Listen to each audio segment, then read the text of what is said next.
Hello. So we'll be talking about assessing LLM reasoning on ordinary differential equations. And first of all, this is like a short-term project which I carried out here at the University of Montpellier.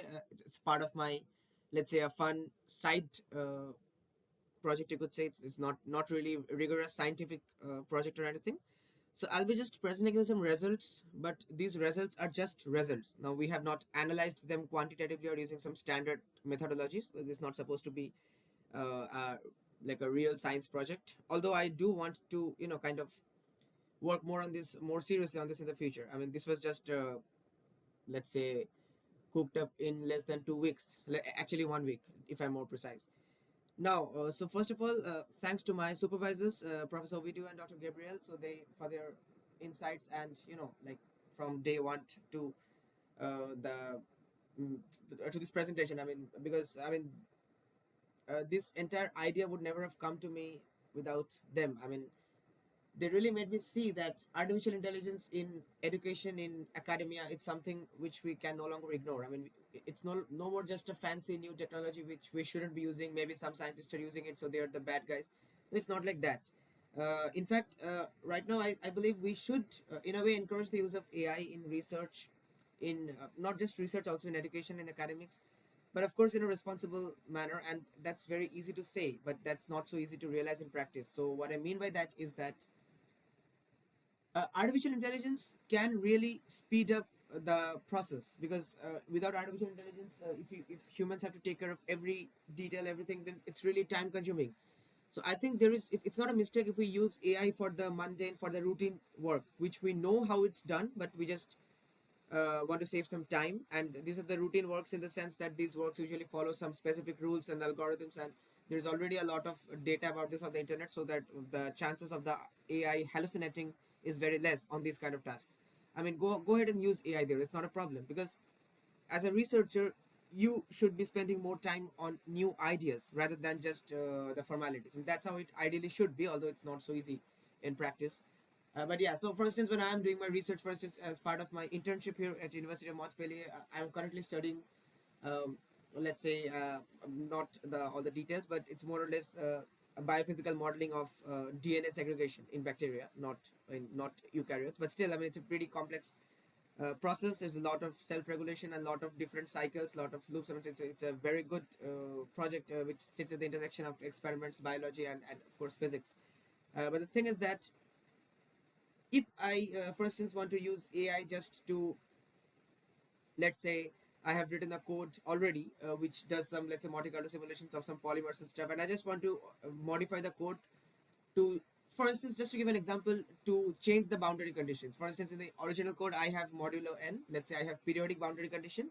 I will not go into the technical details. And but right now, I just want the same code. I want to simulate the same system, keeping all the parameters the same, but I just want to change the code so that this time I get like I have open boundary conditions. Okay, just as an example. So if I copy paste the entire code to, let's say, ChatGPT or Codex or some more some large language model, some AI which is specifically uh, trained for handling codes and stuff, and if I just give it a command, so just change the code, just change the code to change the boundary conditions from periodic to open boundary, but keep everything else same. I mean, there is nothing wrong in that until and unless you are not doing everything from scratch using AI. But at the same time, you should know what result you expect. You should know how your curves, how your plots will change if you go from periodic to open boundary, so that when you run the code that AI gave you, that ChatGPT for instance gave you, you'll be able to benchmark it. You'll be able to see for yourself whether it makes sense or not. So it's not necessary for you to remember each and every details, each and every syntax of how to code in some particular coding, some programming language. That is not important. So that's where you can use AI, provided you have the physical intuition to make sense of the results. Otherwise, if you don't know what result to expect, and if you ask AI to run it for you, then it will definitely give you something. That's what it's designed for. But you cannot say whether it's right or whether it's, I mean, whether it's accurate or whether it's incorrect. And in that case, using AI is will be very dangerous for research, for science. So that is the whole point. Of course, in this presentation, we will not be discussing any technical models or anything, but we'll just be looking at ordinary differential equations. And since this project I presented here in Montpellier just yesterday night, I mean in the evening, and it was like, of course, I had to present in front of a lot of students from different backgrounds. Not all of them were from a physics or mathematics background. That's why I kept the presentation very simple, very non-technical. And the main point of this presentation, just to iterate once again before we begin, is to just to show you some illustrations, some examples of how large language model, can sometimes hallucinate, or I mean how they perform in mathematical reasoning. And we have used ordinary differential equations as a test case, which means that we have only tested the model, in our case ChatGPT 5.1, on ODEs, on ordinary differential equations, which is only a small fraction of all the complex problems in mathematics and any kind of quantitative sciences actually. So of course the results here are very specific. They're not at all broad, not at all general, and again the entire nature of the project is qualitative. So yeah, it's just but at the same time I think it's important because I personally believe I mean I learned a lot about large language models just from doing this fun small project. I learned a lot. When I say learned a lot, it's just about you get some insights about how to use ChatGPT, how to write the prompts, and when to draw the line that okay, I think I should figure stuff out on my own before moving further with ChatGPT. Because with ChatGPT, with any kind of language model, conversations are like it's easy for to keep going. And let's say you start with a simple question and ChatGPT gives you some idea, and you keep going, and at one point of time you will lose track of what is science and what is science fiction. But at the same time, the ChatGPT will keep giving you technical answers and also try to validate your ideas, because after all these models are built in a way that they want to retain the attention of the user, of the customer, because the more you use ChatGPT, the more profit they're making, right?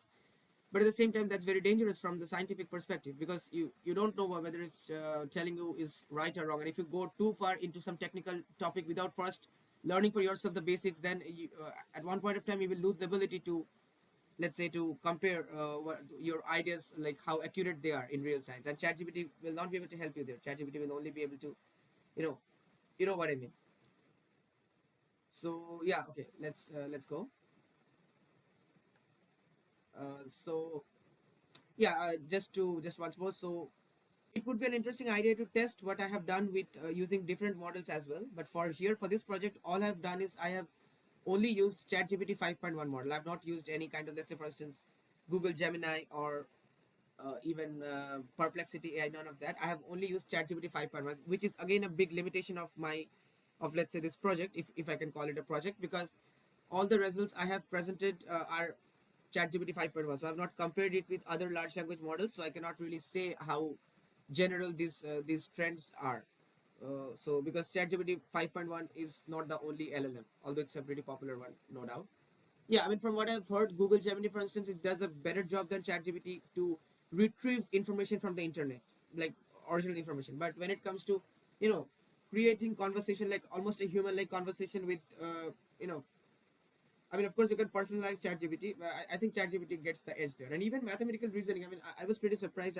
Although I've not compared with Gemini or everything, but ChatGPT's results were pretty impressive to me, as we will see in this presentation. And once again, thanks to Professor Video and Dr. Gabriel for their guidance and insights.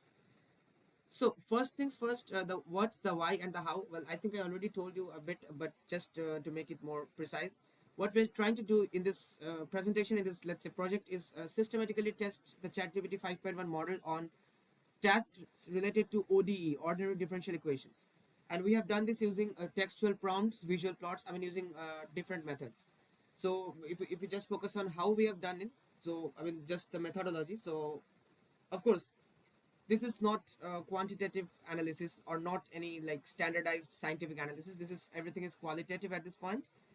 But what we try to do to make sure that our results are as less biased as possible, as unbiased as possible, we have tried to be very specific when we are writing the prompts, and we have tried to use controlled prompts. For instance, we choose a system of equations, ordinary differential equations, and we test the model on that same system of equations but in different ways. For instance, we give a plot, let's say a plot of some parameters from of the system, or and then we give a textual description of the equation, and we see how ChatGPT compares, how ChatGPT performs in both the cases, because both are for the same system. I mean, we will see anyway.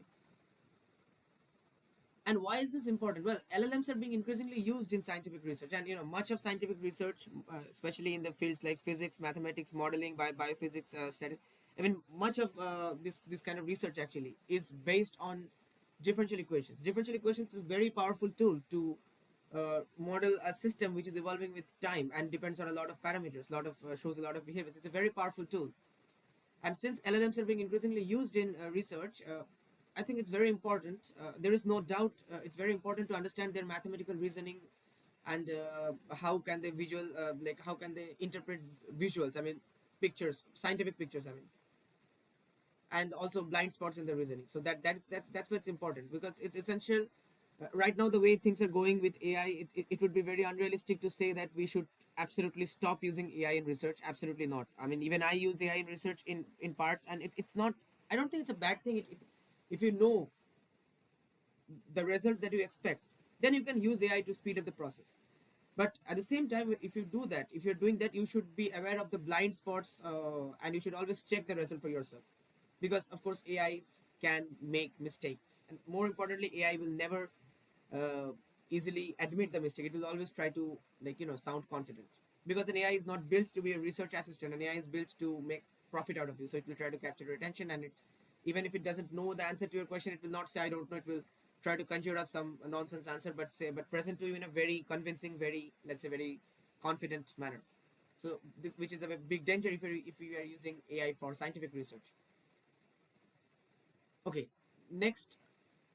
So first of all, if I give you an equation, this is a mathematical relation in its most general form. This is a mathematical relation. So here y is the dependent variable and x is what we call the independent variable. I mean, I'm going over this because I went over this in my presentation yesterday night as well. And since it's a YouTube video, I'm assuming that not all of you are like, maybe you're a high school student, or maybe you're not, you don't have a very strong background in physics and mathematics. So that's why I'm going a bit basic, if you will. But again, this is very important even for those of us who are doing physics and math. Sometimes going and questioning the very fundamentals, I think, is very important. So when we see y equals x squared, something like this, so basically this equation tells how y changes with respect to x in a very rough, I mean, in a very, let's say, loose terms. So x is the independent variable. So here this is the x-axis, the horizontal axis. So we're this axis tells you what x is right now. So for instance, x is 0 here, x is 2 here, and x is 4 here. So you can change x, and correspondingly y would also change. So y, and how will y change as you change x? That is given by this mathematical relation between x and y. So y will change as x squared. For instance, when x is 2, y would be x squared, which is 2 squared, which is 4. So you see y is 4 here. And if you plot these values, the values of y corresponding to the value of x for all the points, then you get this, what we call a parabola. It's a upward opening parabola. So this is the graphical plot, the graphical representation of this equation. So that's why we say y equals x squared is parabola. So y equals x squared, that's a parabola. Now it's also possible to reason backward. For instance, if I give you a plot, I mean, let's just consider the same example. If I give you a parabola, you can say that the form of this parabola would be something like y equals x squared. I mean, if I don't give you the exact values, you could say there could also be a prefactor. Let's say y equals a x squared, where a is some constant. But yeah, in general, it's the mathematical structure would be of that of y equals x squared. Similarly, here we have something like an exponential, a growing exponential, as you can see. And just by looking at the plot, you can say, oh, that looks like an exponential. So maybe it's something of the form y equals e to the x, right? So let's do a quick poll. I mean, I'm not really giving a presentation right now because I cannot interact with you in real time. But for instance, just ask yourself the question, which superpower would you rather have between these two? Let's say you can have the power to predict the nature of the plot of a mathematical relation just by looking at it. By this, I mean this. I give you any mathematical relation, and you don't have to, put the relation in the computer or in the software, or even just do it, work it out in your mind or on your paper. You can just by looking at the equation, you can immediately know how the plot will look like. This is a very important superpower actually, because in real research, you are not dealing with something as simple as y equals x squared. You're dealing with a very complicated function, and plotting such function is, I mean, the plot is not really straightforward like this. It can be something very difficult. So if you could just by looking at it, if you could tell the nature of the plot, guess the nature of the plot, just by looking at the mathematical relation, that's an impressive superpower, I think. Or let's say, I also give you the option, if you don't want that, then the alternative is just by looking at the plot, you could guess the mathematical form of the equation. So just by looking at this, you could guess it's an exponential. I mean, it's pretty easy in this case, but if I mean, there can be many complicated plots, and guessing a function that fits the plot is very difficult. So which superpower would you rather have? Now I don't know what you. I mean, we are not interacting in real time, but if you are sensible, you would choose the second one. Why? Because no matter how complicated the equation is, the mathematical relation is, plotting it using some, let's say, plotting software, programming language is not really difficult. I mean, it can be difficult at times, but it's less difficult definitely than this, because here what we're trying to do is that we already have the plot, and this makes sense because in research, scientific research, often we have the data from experiments. So the guys who are doing experiments, they don't know about any mathematical function that will explain their data. They don't care about theory, about mathematics, about models. They just give you the data, and they will just plot the data and tell you, okay, so we have our experiments give us a plot which looks like this. Now it's your job as theorists to find out what mathematical function would fit it. And of course, experiments on complex systems that we're working on today, they will you would not expect them to reveal a plot which is something very simple like a parabola or an exponential. It would be something very complicated. And fitting is when it's again possible to fit, there are lots of methods for that, fitting a curve with the data, but again it's in general, I would say it's more difficult. But again, it depends. From a human point of view, both of these skills are important. But if you ask this to an LLM, to a large language model, so for LLMs, the situation is not just vice versa. Okay, so it's just like going from A to B, and the second scenario is just backward reasoning going from B to A. But no, for a large language model, there is a very great crucial difference in both the cases. There is, let's say, an asymmetry. So for LLMs, it's much more easier to guess how the plot of a given mathematical relation would look like, because it's a language model. And if I give it an equation, it recalls common descriptions of the behavior. For instance, if I describe to ChatGPT, okay, give me, let's say, what would the plot of y equals x squared would look like. So there are millions of documents on the internet where you have this exact form, y equals x squared, and even a textual descriptions of its behavior. It's a u-shaped curve. Parabola is like a u-shaped curve that opens upward. So ChatGPT has access to all everything on the internet, right? I mean, not really everything, but a lot of. I mean, at least these are like, there are a lot of open access PDFs, mathematics lessons, lectures, lecture notes and stuff, where y equals x squared, parabola, these things appear. I mean, frequently. So ChatGPT can use that and give you an answer that y equals x squared is parabola. So for a large language model, it's easier in general to plot to tell you, to predict how the plot of a mathematical relation would look like. For instance, if you give it something like sine x, it can easily look up descriptions and say that it's an oscillating function. And also, the plot of a given mathematical relation is unique. If the plot of y equals x squared is distinct, it can be only one way, the way I showed you. It cannot be something else. The plot of, let's say, y equals 2x squared would be different. I mean, it would be the same behavior, like a U-shaped curve, but it would have a different, let's say, different thickness, different width, if you will, because of the prefactor 2. So if I give you the exact mathematical relation, its plot would be unique. That's again a good thing for a large language model, because uh, because if you try to do the reverse, if you try to give it a picture of a plot and ask it to guess what mathematical relation looks like this, the reverse reasoning, that's backward reasoning actually, that would be difficult. Why? Because of two reasons. Let's go back to this once. So for instance, in this picture, all you can see is from x equals -4 to x equals +4. I mean, of course, you cannot have an infinitely long picture. In any kind of snapshot, any kind of screenshot of any plots you attach, you can only look at a particular range of x values. So here, it's pretty easy to guess that just by looking at this, you can say that no matter for what value of x, this will keep on increasing, and if I go left, it will be like more or less asymptotically, it will approach 0, which makes sense. But for more complicated, nuanced functions, just by looking at the picture, ChatGPT can only see the behavior between a finite range of x values. So it's very difficult to actually, and I mean, there could be more than one. So it's not unique. There could be more than one mathematical equation which shows the same behavior for that window of x values, but behaves differently. So how? So then, I mean, what will ChatGPT do if you ask it then? Because many mathematical relations can produce similar plots at least within a given window. Guessing the simplest of them by looking at the plot is backward reasoning, something which LLMs are not very good at usually. And of course, LLMs can read equations because it can directly check the internet for occurrence of terms like parabola, or for occurrence of, what should I say, like this y equals x squared and blah blah blah, this kind of thing. But when you give it an image, of course, new large language models, new AI, they are very good at analyzing images and stuff. But when you give it an image of something like a plot, it's a bit technical, mathematical. It doesn't really see the plot and have intuitions or visualize it the way we do. When we see the curve, we are like, oh my god, this is an exponential. ChatGPT cannot have that kind of intuition. It's not trained that way, right? So now before we move on to our results, let's here's a very good illustration of why proper prompting is important. And I also, this is an illustration of uh, what we can call attention, because all language models have a limited attention. So you see what we did here is that we attached a picture to ChatGPT. We uploaded a picture of an exponential growth. So this is an exponential growth, as you can see. But we intentionally say that attached is the plot of an exponential decay. Now, what would an exponential decay look like? It would look like the same thing but flipped. I mean, it would look like this. So it would be decaying like this. But it would still be exponential, but it's entirely different. You're just flipping it. So we attach a picture of an exponential growth, but we say in the prompt that attached is the plot of an exponential decay. Intentionally, we do this. And then we try to divert the attention of the model to something else. We say that, please help me now how to plot this in blue instead of red. So this is in red.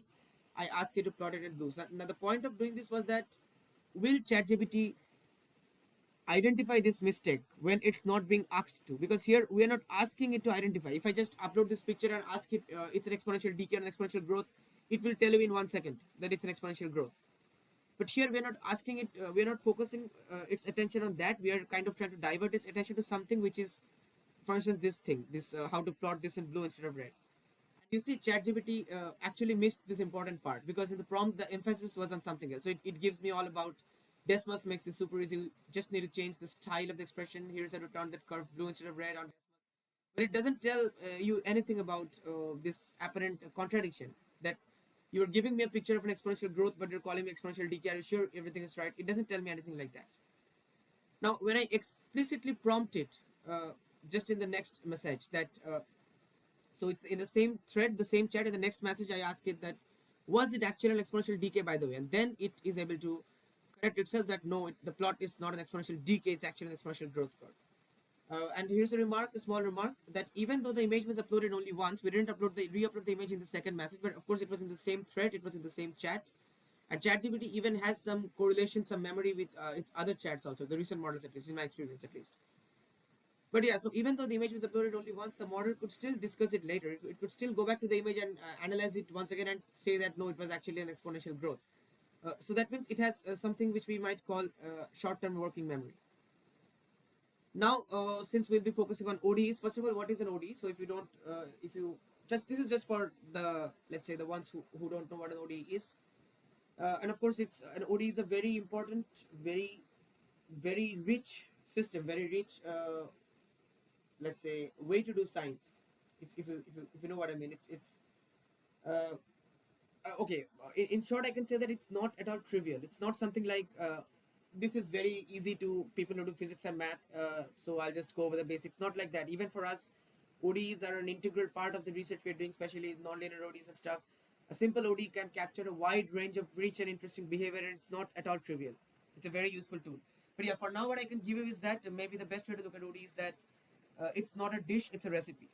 So for instance, if I prepare you a dish, you can have it only for once. Like maybe I give you something to eat for lunch or dinner, you can have it, but once you consumed it, it's over. But if I give you a recipe, if I teach you how to cook, then provided you have the all the information, I mean to say, provided you have all the ingredients, all the raw materials, like that you will need to cook the dish, you can cook your dish at any time for your entire life, right? So it's not a dish, it's a recipe. Similarly, in ordinary differential equation tells us how something is changing over time. So if we know the some information about the system, we can use an ODE for the system to predict how to see how it's changing over time and over any point in time in the past or the future, not anything specific, like it's a general scheme. So it's not it not only tells you what it's right now, it gives you a general recipe to calculate how the state of the system at any point in time in the past or the future. That's why it's a recipe, it's not a dish. For example, and you see why it's so powerful tool in scientific research. And like a simple example is that when you're driving, you don't know your exact position on the road right now or at every point in time, but you have something called your velocity and your speed, right? So, and your speed tells you how your position changes with time, and that's actually a differential equation. So here, this is a general form of an ODE. For instance, here we are trying to see how x changes with time. So t is time and x is some variable. Could be your position, could be anything. Just general mathematical expression. So dx dt is in general the function of x and t. So it could be any mathematical function. This is the general form. So here's probably the most popular, most common, and also most common, but also very important system of ordinary differential equations. It's just Newtonian mechanics, just classical physics. So these two equations can help you predict the motion of any object. So for instance, this first equation is the velocity. Velocity v is dx dt. It's the rate of change of your position. X is your position in this case with time. Which means if you know your position right now, let's say you know your position right now, and you know the time right now, right? So you know that at time t equals to now, my position is this. So this is what we call the initial condition. So if you know that, and if you know your velocity, I mean in general your velocity, let's say your car, your speedometer on your car is showing your velocity to be, let's say, 80 kilometers per hour or something. So then you can use this equation, you can actually solve this equation to find out your position at any other given point in time, either in the past or in the future, provided you have been following this, I mean in general, right? Similarly, if you know the force that's acting on you and your mass and your let's say your velocity right now, then you can use this equation to obtain your velocity at any other time. So this is actually these two equations. These both are ordinary differential equations, and together they form a system of ODEs to predict motion. Now, of course, it would be very good to show you like just the analytic how these calculations are done. If you're a high school student, it's very important to know this. Or I mean, if you are just a university or college student, this is very trivial for you. But yeah, it's not possible for me to go into the mathematics, and that's again not the main point of this presentation. Now we'll talk a bit about oscillations. So first of all, it's a very good visualization. So just focus on this dot which is moving round and round in the circumference. You see this blue dot, and in the right, what we're doing is that we're just, let's say, tracking the position of the dot. I mean, actually, the dot is not moving round and round on the circumference. This arrow is moving round and round on the circumference. You see this arrow, this vector, and the dot is just the tip of the arrow, and its position with respect to, it's projected on the vertical axis of the circle. This thing. So of course, as the arrow is moving round and round, this dot is doing this thing. It's moving up, down, and it's like oscillating. And if we just plot its behavior over time, it will give you a like a sinusoidal curve. This is a very, like, this is how we study oscillations.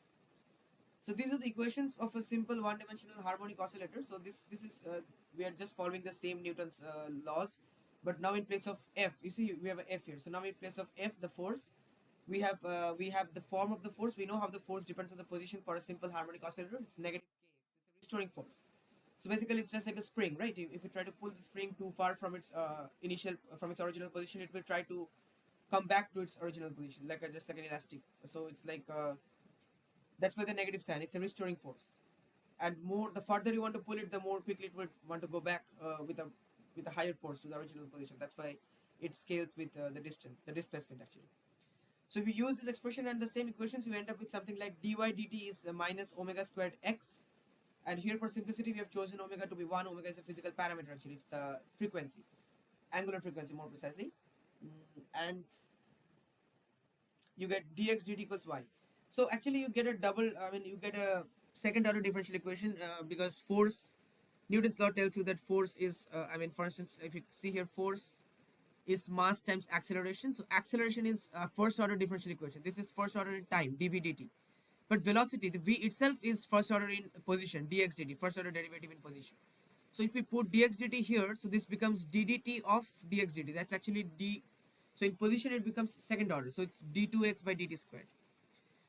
But yeah, you can also express it like this. So these two equations, just again a system of ordinary differential equations. So these two equations are the system of oscillators. So basically, there are two oscillators, the solution to the system, but they have a phase shift. So if you just plot these two equations, you get this: the red curve and the green curve, and clearly they are separated by a constant distance. You see here, and then for instance here, here, and this the period is 2 pi. So for instance, after every 2 pi, it will repeat, and the phase shift, by the phase shift I mean this shift by what amount they are shifted from each other, constant phase shift, that is actually pi over 2. So pi is just like 90 degrees. So if you are on the, if you talk about the angle, so that means it's 45 degrees. The phase shift is pi over 2. I'm sorry, pi is 180 degrees, so pi over 2 is 90 degrees. So the phase shift is of 90 degrees. I'm sorry, I messed up. So yeah, Now in the prompt, what we try to do is that we try to see how ChatGPT will perform if we just give it the behavior of this, just the description of this plot in words, not in any equation, not in anything, and we will of course not mention oscillators. We just give the description of these two curves in words, and we don't attach any picture or anything. We just ask ChatGPT, find the system of ordinary differential equations describing the behavior of two variables x and y that oscillate. I mean, we say they oscillate, but yeah, I mean otherwise, how will you describe this thing in words, this behavior? With a phase shift of pi by 2. This was the prompt and ChatGPT's answer. A minimal linear system. So it says a minimal, which is very important because there can be even more complicated system. You can just cook up even more complicated systems that give you the same plots, the same behavior. But this is the simplest system, and by default, it will give you the simplest answer. So a minimal linear system whose solutions are sinusoidal and satisfy y shifted by pi by 2 relative to x is a planar rotation system. You see, rotation system. This is like a rotation on a plane. This is planar rotation means this is a plane, two-dimensional plane, and it's a rotation. And this is the time series behavior of the, which is the amplitude of you project the vector on the one of the axes and the amplitude. So our original equations was what? Y dot is minus x. Dy dt is often wrote as y dot. So that's what ChatGPT did here. Y dot is minus x, but here it's plus x, and omega is 1. So forget omega. And for our case, x dot was minus y. Sorry, in our case, x dot was y and y dot was minus x. Just forget the omega. And in ChatGPT gave us x dot was minus y and y dot was x. Just the opposite, but it's the same system actually. See, it doesn't matter. ChatGPT actually got the answer right because we didn't specify to ChatGPT like about y or x or anything. We just told that two variables x and y. So whether the red is x and the green is y, or the red is y and green is x, doesn't matter. It still gave us the same behavior. I mean, if you actually go ahead and plot these equations, you will get the same behavior. And it gave you the condition that omega has to be greater than 0, but it couldn't. It didn't say omega equals to 1 because we were not so specific about the values. If we told period was 2 pi and everything, all these specific values, but all we gave ChatGPT was simply this. And from just by looking at this prompt, it came up with this, which in my view is remarkable. And so when you chat on ChatGPT, you see, for instance, if you ask it some question which takes time to answer, like some mathematical reasoning or complex task, it shows that thinking. And once the ChatGPT gives you the answer, if you click on the thinking, you can actually see a detailed, let's say, reasoning, how ChatGPT actually reasons. You can actually see that. So this is the ChatGPT's reasoning for the previous outcome, and thinking time is 5 seconds, as you can see. So ChatGPT thought for only 5 seconds, and look at the reasoning. Describing the system for oscillating variables with phase shift, user asks for a system of ODEs where x and y oscillate with a phase shift of pi over 2. I'll start with a simple harmonic oscillator, x equals a cos t, y equals a sin t, which leads to the system of ODEs, what it gave us. This represents a simple rotation matrix. I could also explore damping or nonlinearity, but the user specifically mentioned this form and might appreciate details on eigenvalues like imaginary plus minus I omega and the phase portrait being a circle. So see, this is the phase portrait, which was a circle in this case. This is something we call a phase portrait. Now, I'll not go deep into it in this video. It's something technical and not related to AI. Just yeah, initial conditions affect phase shift too. So it was able to guess everything, and it also thought about what would please the user. So the user might appreciate details on eigenvalues. That's how it's built. And you see, the reasoning is quick, confident. It sounds very quick and confident with respect to what? Well, with respect to the next case, which I'll show you. And so this, it appears, although we cannot really conclude, but it appears that ChatGPT is comfortable with textual descriptions because it guesses the correct form of the ODEs just from a textual description, or like a vague textual description of their behavior, just from this. I mean, but also it should be, I mean, we should keep in mind that the system we gave it, the description we gave it, it's a very common system. It's well studied, well documented system, oscillator system. So it's nothing really very rare or complicated. So of course it had access to all the resources on the internet, which I mean, all the resources and stuff on the internet which already study these oscillators, phase shift, and all these stuff. Very common, very standard system. Next, for the same system, we do the opposite. We just upload the picture of the plot to ChatGPT. See, this time ChatGPT has an advantage. It can actually see the exact, the numerical. I mean, like where at the intersecting. It can actually even figure out the period because like it's 0, and it starts repeating from. You see, it starts repeating from here. So it's approximately. I mean to say, it's approximately no. It starts repeating from here actually, from here. I mean, just visually, you see, just if this is your this is where your period starts, you get the similar behavior from here. and this is 6.28. I mean, even visually you can see it's roughly 6.28, and that is the value of 2 pi, because pi is 3.14, right? So ChatGPT can say the period is 2 pi, and in this case, I would expect ChatGPT to actually even give me the value of omega, which is omega equals 1. What we actually did to generate this plot, we took omega to be 1. And it's a pretty simple system, but here we're trying to test the backward reasoning. We give it the picture and we ask it to guess a system of ODEs which correspond to the plot above. And it does it successfully. It gives the same form of the equations, it's planar rotation, everything. And by the way, we did this in a different account. We logged out and then we logged into a different account and of ChatGPT and in a new chat. So don't think that ChatGPT already had access or like memory of this previous case, and that's why it guessed, okay, maybe the user is trying to plot trick me into the same system. No. So, but still it was able to guess this, which is remarkable, with omega equals 1 for the picture, so period 2 pi, like I told you. But this time the reasoning and the thinking time was more, so obviously it takes more time to analyze images. The thinking time was 10 seconds. And also, I don't know if this is actually, if I can make it a point, but it appears to me, it seems to me that the reasoning here is a bit less coherent and less confident as compared to the previous one. I mean, you see, proposing OD system for sinusoidal curves. I'm trying to find an OD system for two sinusoidal curves with a phase shift of likely pi by 2, because I didn't tell it the phase shift is pi by 2. It just has the image. So from the image, it's saying, okay, it looks like pi by 2. But here I actually told it explicitly that the phase shift was pi by 2. So I'm sorry, likely pi by 2. The plot shows two curves with the same amplitude and frequency, one shifted. I am thinking it could be a solution to a rotation system and everything. You see what I mean?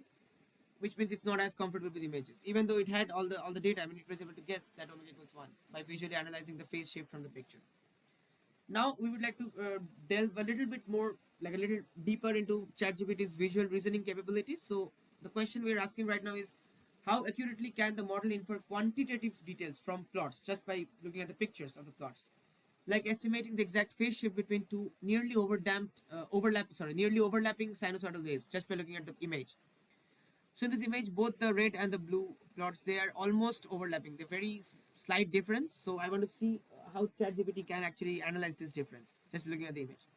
So the red curve is a perfect cosine curve, cosine of x, and the blue curve is actually cosine of x plus 0.1. So there is actually a constant phase shift, but it's very small, just 0.1. I mean, we just did tried some specific prompts for the project, but it would be a good idea if you're interested to test it for more different cases. Like there could be infinitely different scenarios in principle which you could cook up. I mean, even for this scenario, you could try to go even more specific. You could, instead of plus 0.1, you could go plus 0.001 or something. Just test the limits, how far you can go with ChatGPT. So it says that my best case is the phase shift is about 0.18 plus 0.18 radians, 10 degrees. Uh, so we actually had 0.1, but it gives us 0.18, which, I mean, it's debatable. It's not too bad, but again, it's still not too close. I mean, it's ChatGPT consulted similar pictures from the internet. So here you see, here I attach a picture. I attach something. I attach a screenshot of ChatGPT's reasoning. So when ChatGPT was reasoning, it pulled out these resources from the internet. This one is from ResearchGate. Two sine waves phase shifted by 90 degrees. So you know what it's trying to do. ChatGPT is not trying to reason by looking at the image the way we do. I mean, obviously, it just looks at the image. It maybe tries to match the pixels and it tries to look for similar images on the internet. See, this image is similar to what we gave it to this, but again, it's a very small phase shift in our case. But here it's an appreciable phase shift. But so it looks it looked at all of these things and then it gave like guessed something like 0.18. And also this is it answered modestly, which is in my experience at least it's very rare for ChatGPT or for any kind of conversational type, I mean, language models to answer modestly. Usually they answer in a very confident, I mean, they usually don't say something like my best guess.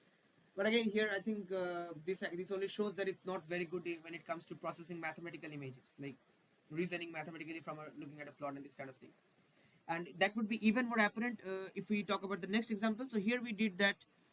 Here we added something a little more subtle. Instead of a constant phase shift, additive phase shift, we added a multiplicative phase factor. So the red is cosine of x, but blue this time is cosine of 0.9 times x. So every time we're multiplying the x value by 0.9 and then plotting the cosine of that. So this time it doesn't remain constant because cosine is a nonlinear function. So you're multiplying your x, your independent variable by 0.9, but then you're taking the cosine. So if the argument changes, the cosine will also change, and not in a constant linear fashion, in a non-linear fashion. So here you see the difference is small, but here the difference is large. So just by looking at the picture, I mean, I would have expected ChatGPT. I mean, it's very easy to say that it's not a constant phase shift. See, this is not a constant phase shift; it's increasing.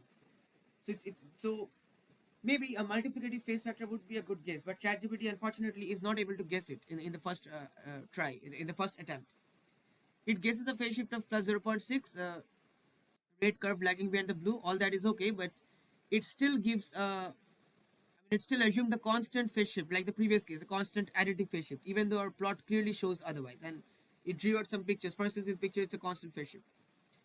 ChatGPT consulted pictures of sinusoidal waves with constant phase difference from the internet. So it appears as if the model is stuck in its reasoning. So, I mean to say, we uh, we tried this thing, this the multiplicative phase factor. I mean this scenario, we tried it first of all in the same chat where we are doing the previous, where we did the previous example, the constant phase difference, and then ChatGPT gave us this answer plus 0.6 or something like this, just additive answer, additive constant phase shift.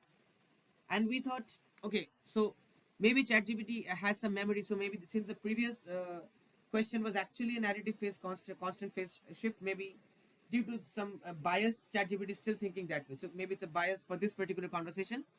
So we logged into a different account and opened a new chat, and then we gave this picture of the multiplicative phase factor.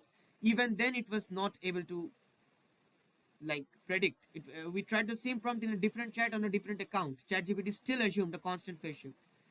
This time it gave something slightly different values, plus 0.4 instead of 0.6, but it still was stuck in its reasoning clearly, because it still cannot get out of the, on this case I should say it's not stuck in its reasoning because it's a new account, but by default it seems to guess that it's a constant phase shift instead of multiplicative phase factor, which shows it's not very good when it comes to analyzing images, mathematical images at least. Then we explicitly prompted ChatGPT to consider multiplicative phase factors. So we said that what if it is not an additive phase shift but a multiplicative phase factor? ChatGPT estimated a multiplicative factor that is inaccurate, and more importantly, it messed up something more fundamental. It turned cosine to sine. So when we did this, the answer of ChatGPT was that the red curve was sine 1.047x and the blue one sine x. So this is the multiplicative phase factor, just like the one we have. But we remember we had cosine of x and cosine of 0.9x, and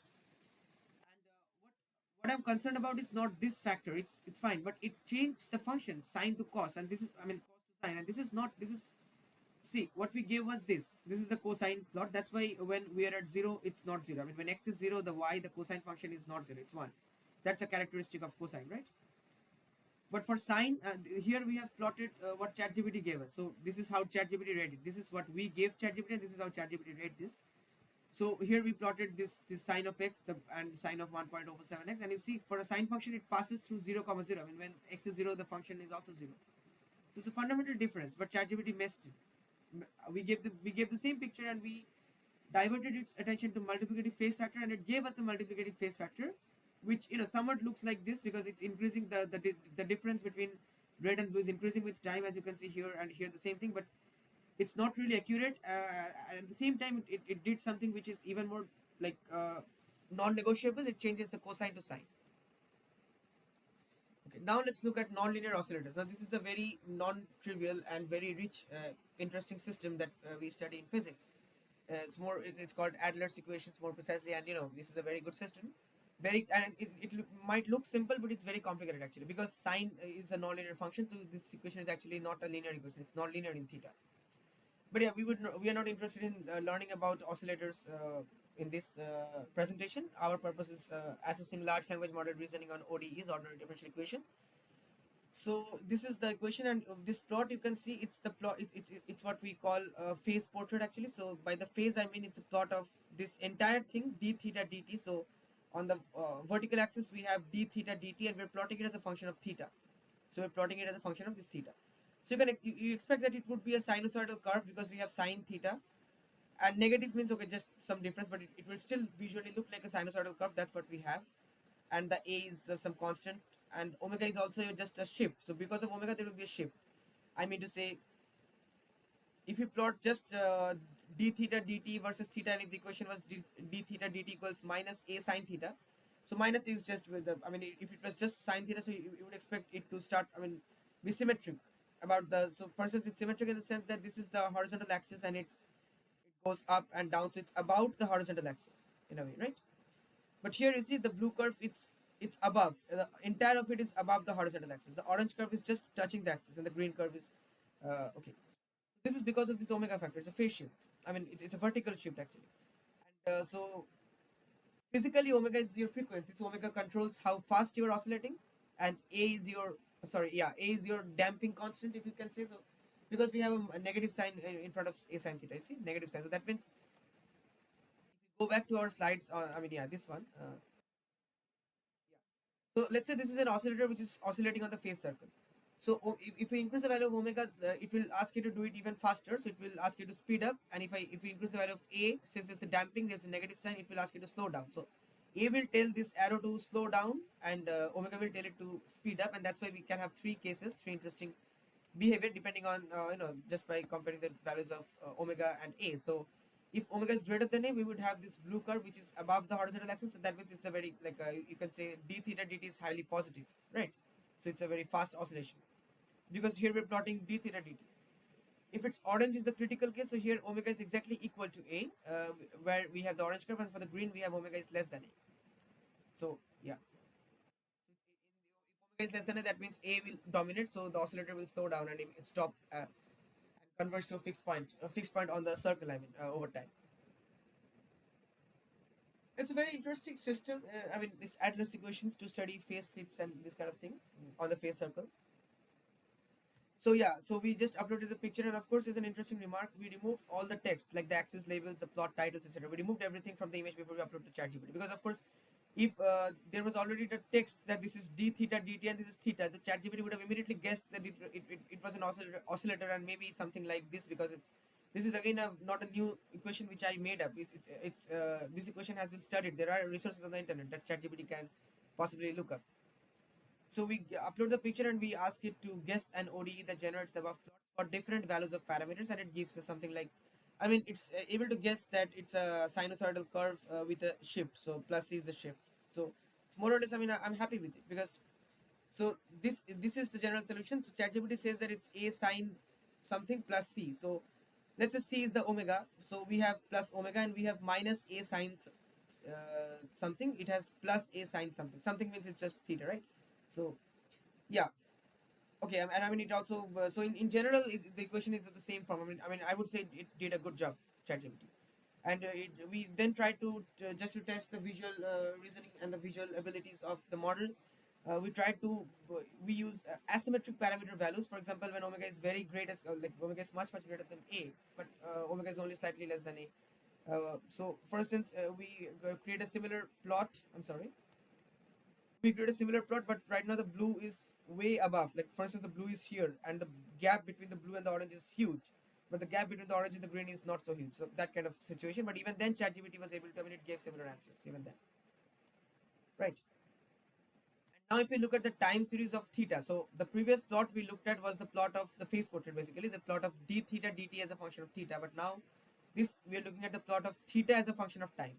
Now, for that, you need to solve this equation, solve this ordinary differential equation, and if you solve it, you will get theta as some mathematical function of time. And if you plot that for three different cases, omega greater than e, you will get the blue. For omega equals say orange, I mean the same color code actually. Omega less than e is green. So you see, since for the blue the omega is much greater than a, so that means omega overpowers a, so the oscillator can keep oscillating. There is nothing slowing it down. I mean there is a, but omega overpowers that. So it keeps doing this over. I mean for indefinitely it keeps doing this. So this is an actually oscillating, right? Because if I'm honest, this is actually a wrapped. Sorry, this is actually an unwrapped time series. So to get the exact behavior, we should maybe do the wrapped time series, which means that just modulo 2 pi. Because why do I say this? Is that because I mean, so if you are here, for instance, this is zero. This is let's say 30 degrees. This is 90 degrees. This which is pi by two. This is 180 degrees, which is pi. This is 270 degrees, which is 3 pi over 2, and this is again 0 degree, but this is also 360 degrees, right? This is a very basic mathematics, right? So we can also call this 360 degrees. We can also call this 720 degrees, all multiples of 2 pi. So that means once the oscillator reaches 2 pi, it's theta. This is the theta, right? So for instance, when it's here, theta is 30 degrees. When it's here, theta is 90 degrees. So when it's here, theta is 0 degree. But theta could also be 2 2 pi degrees. Theta could also be 4 pi degrees, and so on and so forth, all even values, technically. So that means once we are at 2 pi, 4 pi, all even multiples of pi, we should actually collapse the time series. What I mean to say is that since it corresponds to the same thing, yeah, I'm sorry. We should actually, for instance, once it reaches 2 pi, so this is 6, so this is 2 pi. I mean, we should get something like we can wrap this time series by just by changing the boundary conditions modulo 2 pi method. In a way, this is like closed boundary conditions. We do this, so then this, and then again we get the same behavior like this, and this goes on. You see what I'm just trying to follow my this this marker, this then this then this. So this is not really a vertical jump. We are just saying that 2 pi and 0 are the same thing. So we pull 2 pi down to 0 and start again. And if we don't do this, then we get this thing. So it's the same behavior, but this time it will keep on doing this indefinitely. And for the orange and the green, well, it converges to a fixed point, more or less. But again, it's not important for us to talk about all the physics. But yeah, this is the plot of theta versus t, and this is the behavior we have. But now, if we give the picture, I mean, if you upload this picture to ChatGPT and ask it to guess an ODE, which would create a plot like this, the different curves represent different values of a parameter inside the ODE. Well, ChatGPT gave us this. Now, I'm not going to mathematically analyze this for you, but it's very interesting because you see, this is what we gave ChatGPT. And if I actually ChatGPT gave us this y as a function of time. So here, let's say time is the horizontal axis and y is the vertical axis. So if we actually plot this thing, we get something like this for different values. ChatGPT also gave us some values. I don't remember. It's not in the screenshot at least, or whether ChatGPT gave us some values or whether we chose different values of a and b. But either way, we were able to get this thing. Now you see, for the orange, which is red here, and for the green curve, it more or less mimics the behavior, but for the blue, that's what ChatGPT messes up. In our original case, you clearly see that we have a pulsating rise in blue, this thing, but ChatGPT gives a steep exponential for the blue. Yeah, that means this behavior is not ChatGPT cannot really analyze this for, and this doesn't match. I mean, maybe for just for this portion, maybe there is a slight overlap, but apart from that, this is like this diverges way too quickly, and this is more like a pulsating steady rise, so it fails to capture that. And when we tried to, like, ChatGPT kept guessing more and more complicated ODs when we prompted it to look more closely at the behavior of the blue curve. When we said ChatGPT, no, try again because you're wrong here, it kept guessing more and more complicated ODs, but it was not able to predict the original OD exactly, or even something close to it, which is, I mean, yeah, suggestive. Last example we're going to look at is that okay, this was supposed to be 1 hour. I mean, yeah, I think for the first time I feel actually proud because I always hear the complaint that I speak too fast, which I get is a valid complaint. Maybe in this also I speak a bit fast, but of course I think I'll be able to finish in exactly 1 hour. It's 52 minutes so far, and which is good. I mean, I feel a bit proud of myself, although I shouldn't be too proud because it's not yet over. And of course, in the presentation here, when I give the presentation, I didn't speak so much because since it's a YouTube video, I'm talking a bit more and in a bit less formal way, of course. So this is the logistic equation. It's something which we use in population dynamics, for instance. I mean, we don't want to go into the physics of it, but again, this is a very non-linear equation, very non-trivial, very interesting equation. Non-linear because, I mean, if you just multiply this would be x minus x squared, so we have a square term. And you see why it's non-linear and why it's a good model for a population, because if x is something like, let's say, roughly speaking, the number of species in the population at a given point of time t, so x minus x squared. So initially x would like to increase because you have a plus x and this is your rate of change of x with time. So if dx dt is equal to plus x, so when x is very small, then x squared would be even smaller. So we have plus x minus x squared. Now if x squared is very small, minus x squared won't have a strong effect, but plus x would still have an effect. So the population would like to increase due to reproduction. But if x becomes very large, then x square becomes even larger, and then minus x square term will dominate, and that means after a certain limit, after a certain limit, the population would want to come down because, I mean, if population grows very high, very a huge population, then there will be, I mean, resources are limited. The food, and I mean the everything. This is limited.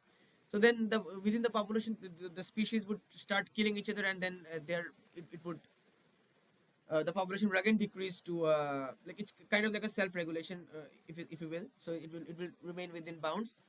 And again, this equation just models this behavior. This equation is not really concerned about what happens in a real population and all that, but this is a good model. See, if x increases, then this increases, but at the same time 1 minus x decreases. I mean, you can look at it either as a product of x and 1 minus x, or as x minus x squared, whichever you prefer. Personally, I would prefer x minus x squared, although yeah, because that's the standard technique in physics. We always add higher order correction terms. So you could also add something like plus x cube minus x to the 4. I mean, maybe not in this case, but that's the usual technique. So this is the phase portrait in the sense, again, we're here, we're doing the same thing which we did previously. We are right now we are plotting dx dt, this entire dx dt in the on the vertical axis as a function of x, and we get this. And if we plot the time series of x, if we plot simply x versus t after solving the equation, we get this curve. So this is an interesting observation. This is your, in this plot, this is x and this is time. So for x less than 0.5, for x less than 0.5, which means this region, for all these values of x, that means the curve, we are talking about this portion of the curve. X grows at an increasing rate. So you see, it is growing, and also it's growing at an increasing rate. So you see this, you see the curve, it's the concavity. If you know what I mean, it's like it's doing this, it's rising like this.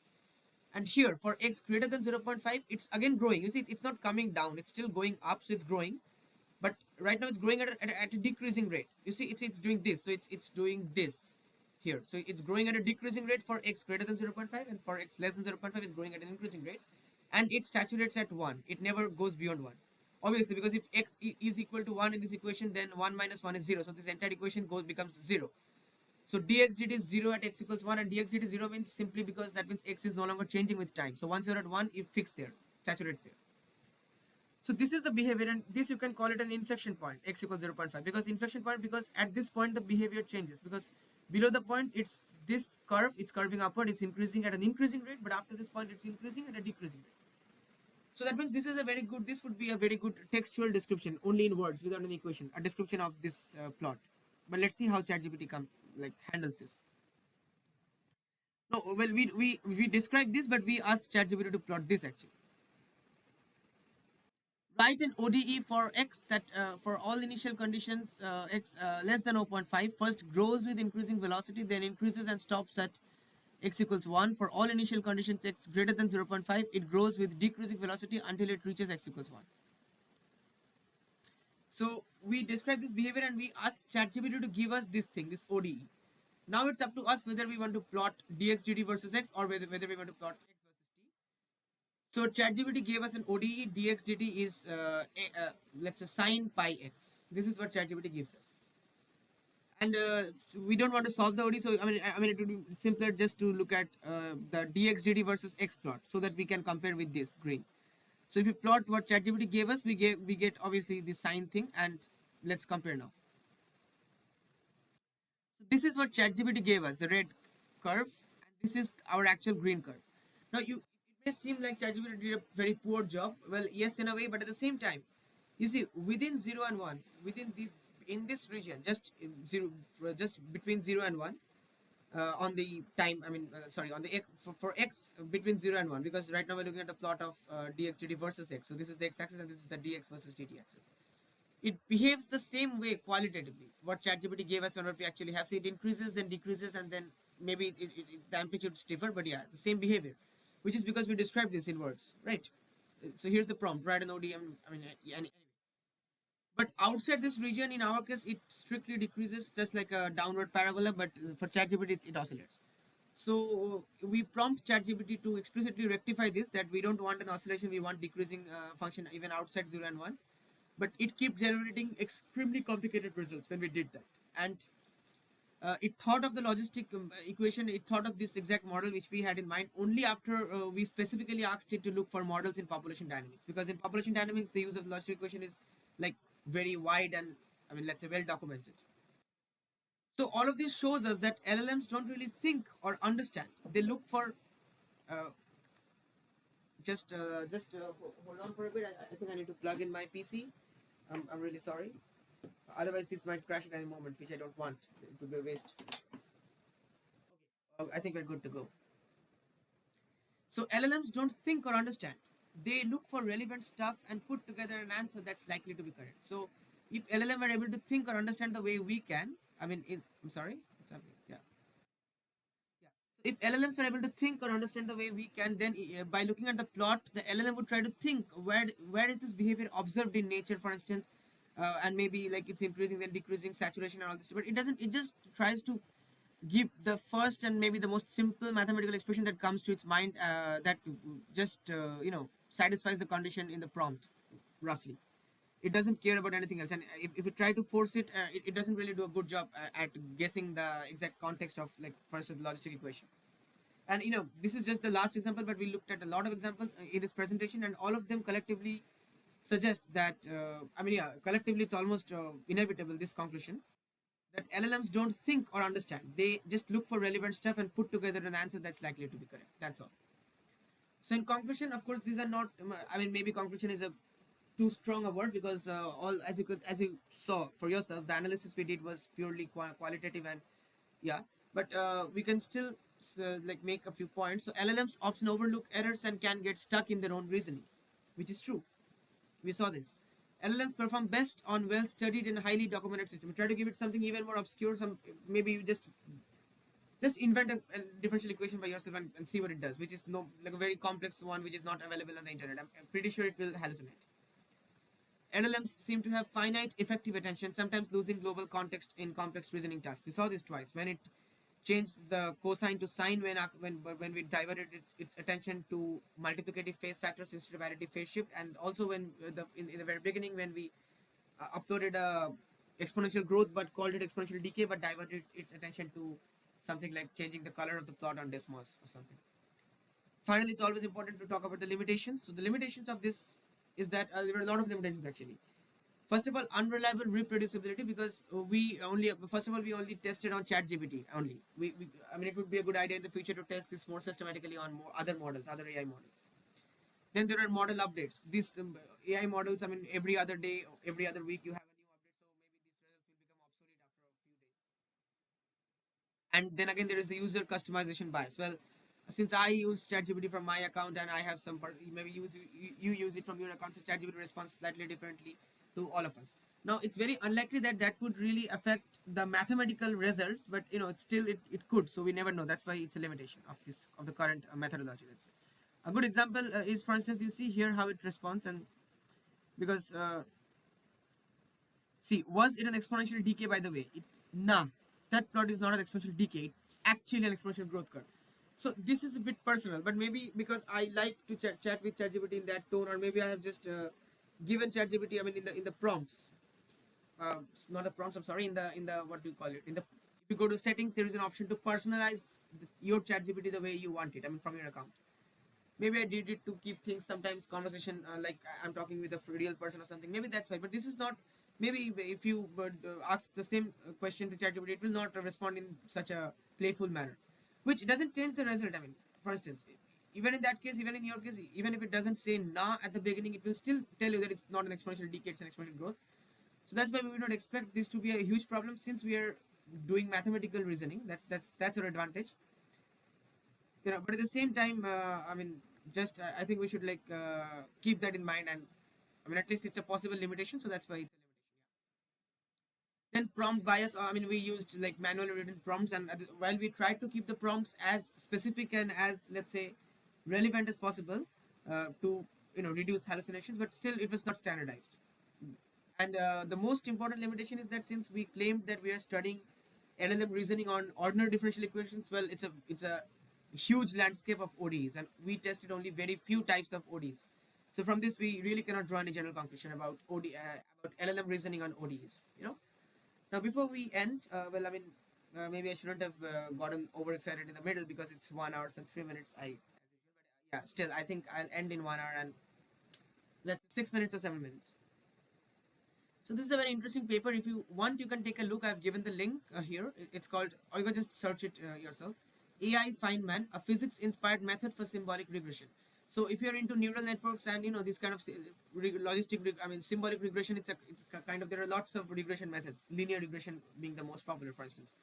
So how do the machine learning work actually? So for instance, you have some data points and you want to see how they're correlated. You want to have all these things.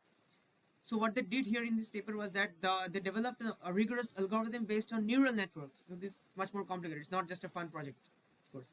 And other methods like dimensional analysis, polynomial fitting, etc., you can take a look for yourself if it interests you, to rediscover physics equations from data. So it gave a lot of data, and the idea was to develop the system, the networks, and everything in a way that the network will be able to guess the law of physics just by looking at the data. For instance, just you give it some data of some oscillator, and it will tell you, hey, wait, this is f equals minus kx, maybe something like that, or the differential equation like d2 x over dt squared plus omega squared x equals 0, something like that.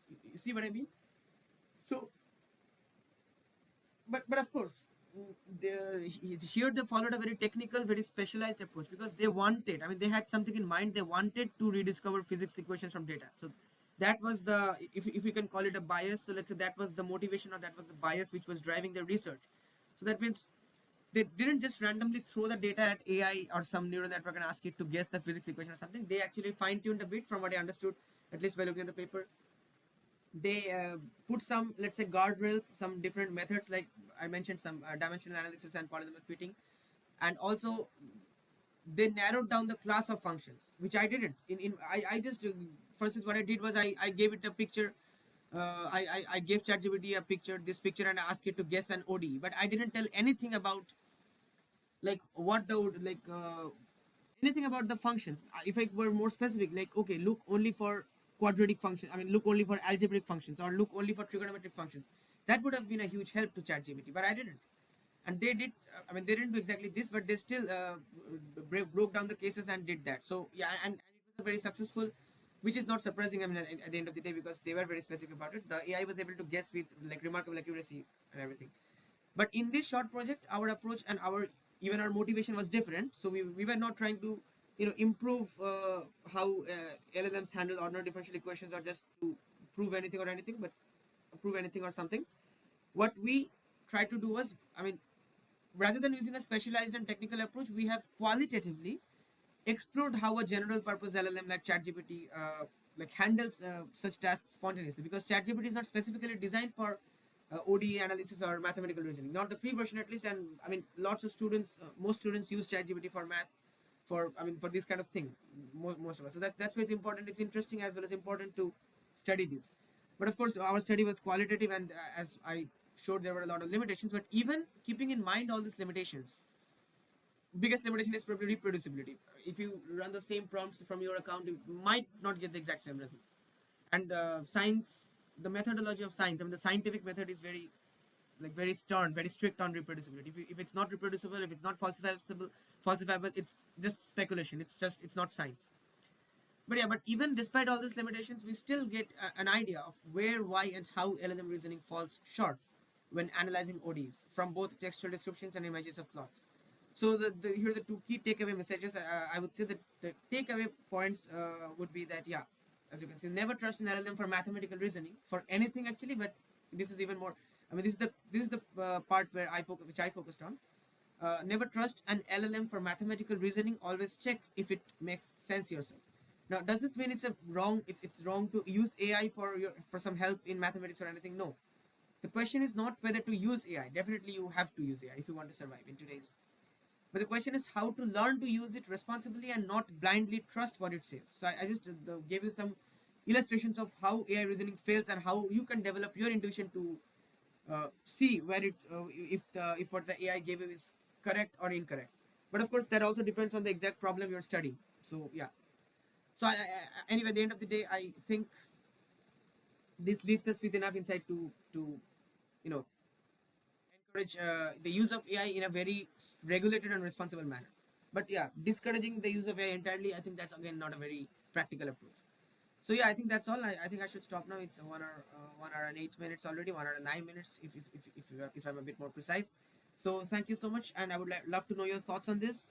Any thoughts, any suggestions, comments? I mean, because this is a very relevant topic today, AI. So the comments are open, and thanks for watching. Thank you.